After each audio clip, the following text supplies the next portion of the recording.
그러다 보니까 비혼을 선언하면 여기서 벗어난다. 복지를 나도 똑같이 일하는 회사원인데 뭐 어느 정도 근속 연수가 있고 이러한 조건들을 충족을 하면 똑같이 결혼 축하금처럼 비혼 생활을 지원해 드립니다.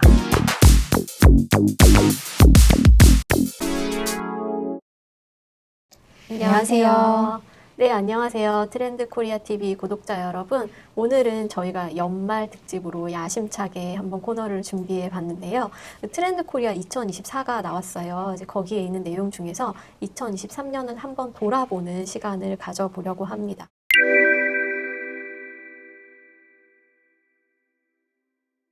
같이 트렌드 코리아 공저자로 활동하고 계신 권정윤 박사님께서 재밌는 이야기를 해주실 예정입니다. 안녕하세요. 네, 안녕하세요. 네, 안녕하세요. 오늘 어떤 이야기를 좀 해주실 예정이신가요? 올해의 주요 키워드였던 평균 실종을 중심으로 네. 올 한 해가 좀 어떻게 전개됐는지 이야기 나눠보려고 합니다. 아, 네. 재밌는 시간이 될 것 같습니다.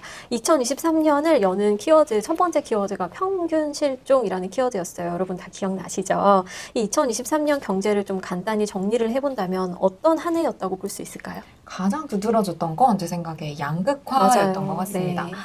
지금 안 그래도 저희가 또 외식시장 연구도 네. 하고 있죠. 네. 그런데 여기서도 많이 듣게 되는 얘기가 요즘 물가가 너무 올라가지고 정말 밥을 한 끼 사 먹는 게 그냥 훌쩍 10,000원이 넘어버리는 이런 현상이 맞아요. 많이 네. 나타나고 네, 있죠. 네, 네. 그러다 보니까 확실히 좀 가성비 있게 밥을 먹으려고 하는 것들이 일단 중요해지는 것 같고요. 그 유명한 해자롭다라는 말을 만들었던 해자 도시락이라는 편의점의 도시락이 있었죠.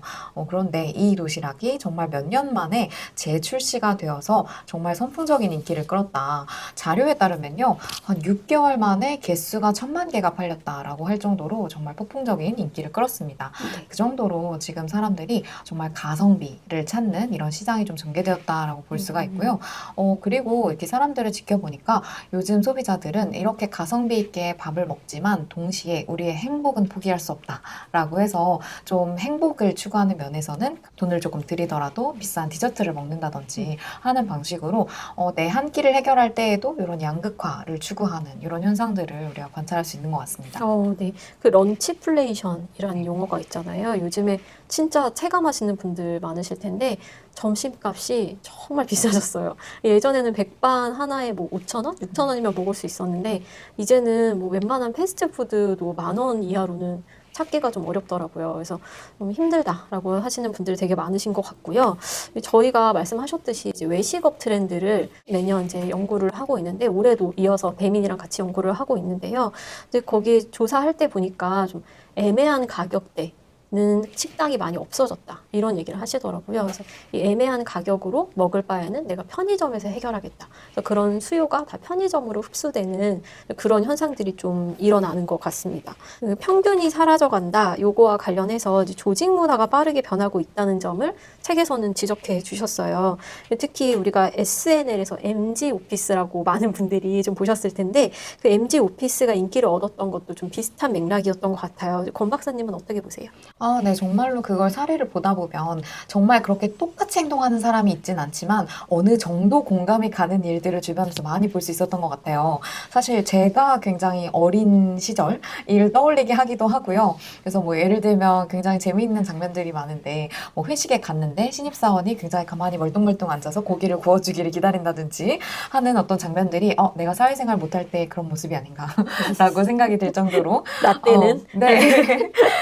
그런 생각이 들면서 정말 많이 공감이 갔는데요. 이런 모습들을 볼 때 세대 차이가 많이 발생을 하고 그러한 빠르게 변화하는 문화에 조금 위의 세대와 아래 세대가 생각하는 게 다르기도 하고 이런 갈등들을 많이 겪고 계시구나. 그래서 이 MG 오피스의 반응을 좀 보면요. 이거는 회사 생활 지침서로 삼아야 된다라고 막 적극 얘기하시는 분도 계시고 그래서 이렇게 과도하게 일반화할 건 또 아니야 라고 조금 반감을 느끼시는 분들도 있고 하긴 한데 그만큼 우리 조직 문화가 정말 다양화됐다라는 거를 느낄 수 있었던 것 같습니다. 네, 맞아요.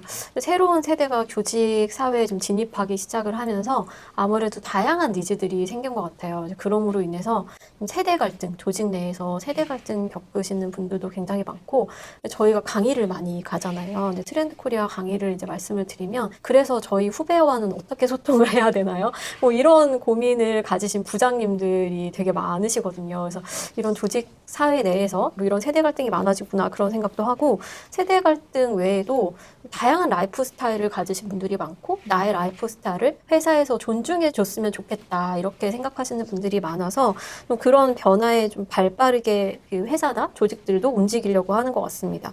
가장 최근에 들었던 인상적인 사례 중에서 이 비혼을 유지하시는 분들, 선언하시는 분들이 많아지잖아요. 그러면 결혼 축하금을 회사로부터 받을 수가 없거든요. LG U+에서는 비혼 지원금이라는 제도를 운영하고 계신다 이런 뉴스를 봤는데 비혼 지원금이 뭔지 좀 설명해 주시면 좋을 것 같아요. 네, 요즘에 확실히 이런 비혼을 선언하는 분들도 많이 계시다 보니까 결혼을 하시거나 출산을 하시거나 하면 어떤 지원금, 축하금 이런 것들이 꽤 큰 금액으로 나오죠. 그러다 보니까 비혼을 선언하면 여기서 벗어난다. 복지를 나도 똑같이 일하는 회사원인데 왜 나는 받을 수 없냐라고 생각을 하시는 분들이 많아서 비혼을 선언하신 그리고 약간 뭐 나이가 어느 정도 이상 되고 뭐 어느 정도 근속 연수가 있고 이러한 조건들을 충족을 하면 LG U+에서는 그런 선언을 하신 분들께 똑같이 결혼 축하금처럼 비혼 생활을 지원해 드립니다. 라는 명목에서 이런 걸 지원한다고 해요. 다만 그렇다고 해서 이제 비혼 장려합니다. 뭐 이런 건 아니었고요. 우리의 모든 임직원들이 전부 다양한 라이프 스타일을 인정하고 또 배려하겠다라는 그런 의미라고 볼 수가 있습니다. 또 두 번째로는 그 알뜰살뜰하게 자원을 좀 합리적으로 사용하는 체리 휴머에 대한 이야기가 2023년 트렌드 코리아에 있었어요. 이 얘기도 빼놓을 수 없을 것 같은데 혹시 연구하시면서 재밌었던 상품이나 서비스가 있으실까요? 네. 저는 확실히 이 외식 시장이 확 와닿는 사례가 많은 것 같은데요. 한 중국 음식점의 사례가 굉장히 인상적이었습니다. 네, 점오각이라는 이름이었어요. 그래서 이게 무슨 뜻일까 생각을 했는데 0.5인분을 판매하는 곳이래요. 우리가 이때까지 중국 음식점에 가서 시켜 먹을 때 1.5인분은 있었던 것 같아요. 곱빼기라고 하죠. 그런데 0.5인분으로 줄인 상품은 정말 처음 봤습니다. 그래서 왜 이렇게 판매하실까라고 생각을 했는데 요즘 확실히 소식 열풍 불면서 이렇게 좀 적게 좀 알뜰살뜰하게 먹을 수 있는 그런 것도 하나 있고요. 그리고 요즘 1인 가구가 워낙 많아지다 보니까 혼자서 먹을 때에는 짜장면도 먹고 탕수육도 먹고 싶은데가 잘 안 되잖아요. 그래서 이런 선택의 다양성을 충족시켜 준다는 점에서 이렇게 작게 조각 내서 판매하는 것들도 인기를 많이 끌 수 있었던 것 같습니다. 네, 요즘 소식자라고 부르죠. 이게 소식하시는 분들이 되게 많아졌다. 이것도 제가 좀 체감하는 것 중에 하나고요. 또 워낙 물가가 비싸다 보니까 좀 저렴한 가격에 1인분을 다 먹지 못하더라도 좀 저렴한 가격에 즐기고 싶어 하시는 분들이 많은 것 같습니다. 또 우리가 2023년에 주목해서 봐야 될 게 엔데믹이 본격화됐다라고 볼 수 있는데 엔데믹으로 접어들게 되면서 많은 분들이 오히려 경기 상황이 나빠졌다 이런 말씀을 하시더라고요. 그래서 저희가 2023년 책에서 오피스 빅뱅이라는 키워드로 좀 이직이 잦아지고 퇴직이 많아졌다 이런 말씀을 드렸는데 오히려 이렇게 그 구직자들이 직장을 찾아서 떠나는 게 아니고 IT 업계나 개발자 업계에서는 뭐 퇴직률이 높아진다거나 이런 식으로 채용 시장이 좋지 않았다라는 얘기가 들리는데 사실인가요? 네, 그렇습니다. 확실히 제 주변에서도 느꼈던 게 개발자분들이 굉장히 이 채용 규모가 줄어들거나 뭔가 회사에서 인원을 좀 감축하려는 어떤 움직임이 있거나 하는 것 때문에 위기감을 느끼시기도 하더라고요. 근데 사실 조직 입장에서 보면 굉장히 빠르게 줄이는 것만이 중요한 게 아니고요. 요즘에 다시 주목받게 된 개념이 저희가 이제 책에서도 온보딩이라는 개념을 소개해 드린 바가 있는데요. 처음에 직원이 이제 입사를 했을 때 그때 같이 잘 적응해 가자라는 의미에서 탑승한다, 온보딩한다라는 어떤 제도를 갖고 있는 것인데요. 이제는 오프보딩이라고 해서 이제 퇴사 절차를 잘 마무리한다라는 그런 의미를 가진 이 오프보딩은 사실 예전부터 있었던 개념인데 예전에는 어떤 법적인 처리 절차나 이런 것들에 대해서 가리키는 개념이었다면 요즘에는 아름다운 이별. 그래서 나중에 혹시 이제 몇 년 뒤에도 다시 우리 기업에 와서 일을 할 수 있는 거기 때문에 그런 절차들을 잘 하는 게 중요해졌다라고 보면 될 것 같습니다.